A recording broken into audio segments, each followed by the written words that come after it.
no Caitlyn Clark, no problem for the Indiana Fever in their opener against the Washington Mystics in the preseason. Overtime basketball, so yes, it was true sicko hours here for the basketball degenerates and junkies that enjoy extra free preseason basketball. Anyway, it was a nice opener to the season. Unfortunately, of course, we start with the news that Caitlyn Clark, with some type of leg injury that was kind of unspecified, did not participate in the game today. They pulled her about an hour before tip-off, citing, they're focused on the long term, but all signs indicate that she's going to be good to go, of course, in the big game at Carver Hawkeye tomorrow against the Brazilian national team. With Caitlyn not in the game, it gave us kind of a look at the lineup without her. Whether it was the starters to see what they could do. Some people off the bench got extended time, especially as we kind of went towards the fourth quarter and overtime. And, I got some notes I'm going to reference in all this, and we're going to take a look at the box score. But the Fever ended up getting the win in overtime, 79-74. This was a game where Washington really came out very competitively against the Fever. Really wanted to take it to them. It was almost like they got a pep talk by Sheila Johnson or something, trying to make them go in there and, give the Fever a loss. And the Fever, this is the first time Gamebridge got opened up this season. Of course, it's going to be the most rocking building in the league. It was good to see them get embraced as far as the new players and everything else like that. Starting in Caitlyn Clark's place with Sydney Colson. Didn't really have a great game. Kind of made me wonder about, what she really could offer to the team much. I don't know if she's going to get, big minutes this year, if today was any indication. It was a preseason game. It seemed like the starting squad obviously was down their conductor without Caitlyn Clark. The starting unit takes on kind of a different form with Sydney Colson there instead of Caitlyn Clark. So it was a lot of, just motion offense originally. They came out the gate, it looked like they were trying to move very fast, like they were trying to get the fast break going, but it just didn't work out for them like that. So they kind of settled more into what I would just call a half-court offense. A lot of motion principles, just trying to find the open person, and they fell down early. And like I said, Washington, Sophie Cunningham was excellent compared to, Paige Beckers I watched last night against the Aces. Paige kind of was just like sleepwalking, kind of going through the motions. Citron was out here ready to compete. So anytime the Fever play Washington, it seems like it's going to be a little bit of a matchup. The Fever opened slow. They were 2 of 13 from the field. It was like there was a lid on the rim.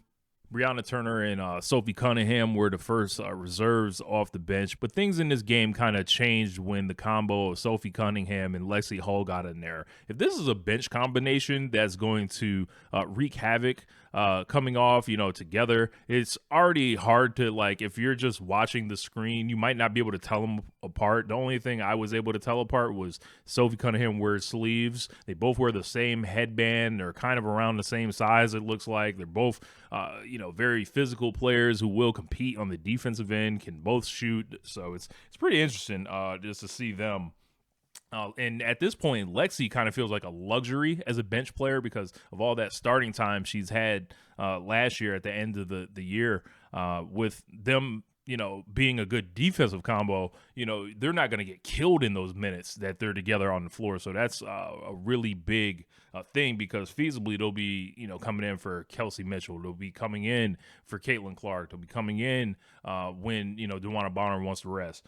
Sophie Cunningham, if she plays the way that she played today, where she finished with 21 points and 8 boards, I don't expect that every game. But if she can do, some type of approximation of this for much of the season, getting in there, getting physical, getting into a couple pull apart. She got thrown around a little bit, but jumped right in there. The team, was standing up for each other. DeWanna Bonner was stepping up to Brittany Sykes, and, there was a part with Kiki Iriafin and Sophie Cunningham.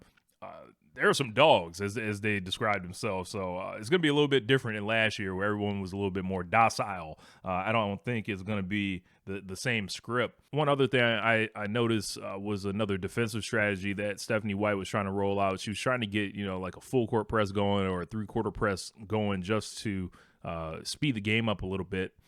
That's something I kind of hope they leave to the reserves. I think if you are employing your starters to do that, you're going to gas them pretty quick. And I want, the energy kind of saved for offense, because I know people say defense wins championships and all that stuff like that, but I want like the best offensive backcourt in the league to not basically blow all their energy on defense. Like, that's what I think we have, like, this tall, deep team for. I think Sophie Cunningham is going to be a fan favorite here.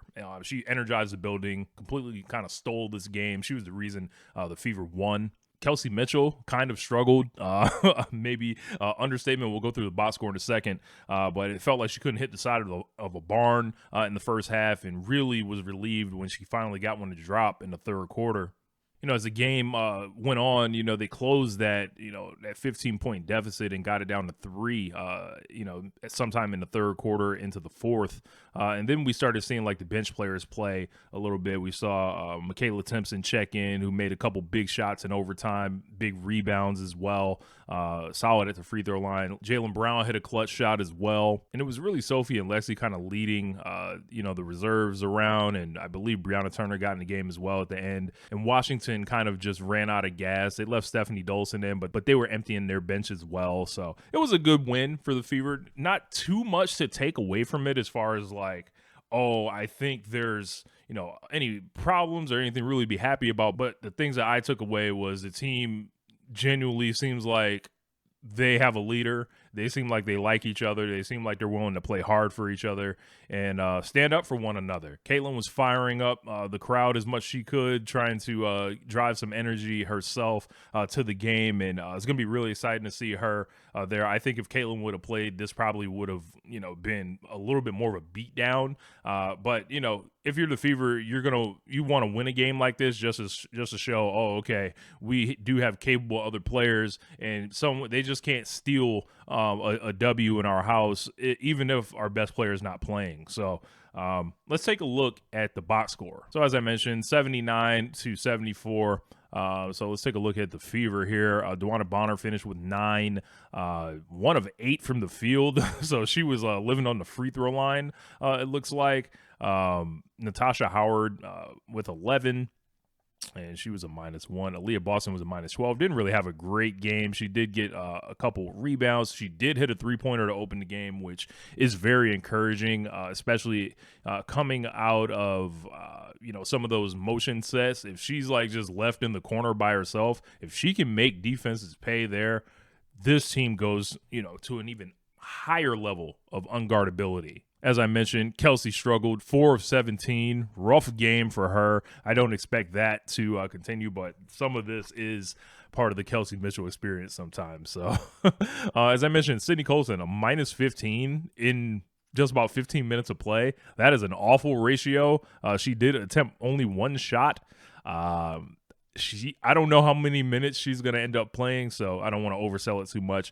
Sophie led the team in minutes, 34 minutes, as I said, plus 16, 8 boards, 21 points, and just owned the game pretty much as far as being a decision maker on offense. And, if I think about, people that are going to set folks up or can set themselves up, she really impressed me today. So I think, she's going to be an invaluable piece of this roster. Brianna Turner didn't really do too much in her 13 minutes. Lexi Hull, as I mentioned, plus 18, 3 of 11, kind of rough there, but did finish with 13 points. That combination of Cunningham and Hull is going to be, like, if you can just play like those two together, you're gonna steal minutes at a time with very quality players, which this is the difference between, winning like 3 or 4 more games this season, I feel like. And then from there, we just got a bunch of club trillions or zeros. But Michaela Timpson, big minutes in overtime, plus 9, stepped on the court and immediately looked like a W player. I believe Carolyn Peck was putting her over pretty big on the broadcast and saying she had a real chance to make the team. And, for me, she feels like the clear-cut favorite. We didn't really see anything from Bree Hall or Dantas. Dantas recently was not with the team, so she was probably just back here, and they want to see what some other people look like. I think her spot's kind of locked in. And then for the Washington Mystics, Brittany Sykes looked good in the first half, as well as Sonia Cintron, who was very impressive. It was a shame we couldn't see, Georgia Amore, of course, with that ACL injury. Hope she, is able to recover, well here. Lucy Olson did get in the game, didn't really do much, had a chance to win the game at the end. They ran some sets towards the rim that they just could not finish. Kiki Iriafen, fourth pick in the draft. I have been on record saying I think she's going to turn into a bust. I would not put too much on this game, but she was 2 of 7 for 7 points today, minus 10 in her minutes. But I would, like to give her a little bit more chance to establish herself. Sonia Citron, I think, might end up being the person that can challenge Paige Beckers for Rookie of the Year. Dominique Malunga, if we're looking at a third person, Sonia Citron is going to get plenty of opportunities to do it. Play great on the defensive end, and also showed the range from 3 a little bit. So I think if you're a Mystics fan, you should probably be excited about her. But it was real good to see the Indiana Fever back in action. It has been a long off season. I miss the game. I miss hearing the crowd. I miss, seeing the players on the floor. And tomorrow, I can't wait. I was a little bummed out that we didn't get to see Caitlyn and all that today. But I think that she's coming in basically not messing around. Like, it's gonna be a nice homecoming for her, I imagine, and I think the team is going to do their best to put Brazil away in the first half. So more of the young players will get a chance to run some minutes. But anyway, my name is Rich. We're gonna be here all season. I'm not gonna be here every game, but most games I'll be here with a video afterward, kind of talking about what I saw, what I felt. Pulse of the team, how people were looking. And it gives me a chance to kind of look at other players too, kind of talk a little bit more about them as well. But make sure you like this video, subscribe to the channel if you haven't already. I'd love to get to 2850 after this. I'm 2812 as I upload this right now. Or you can bless me with a super thanks, or up in the left-hand corner, I believe. So hit me on the Cash App. But anyway, my name is Rich Latta. Holla at y'all next time. Peace. One lifetime.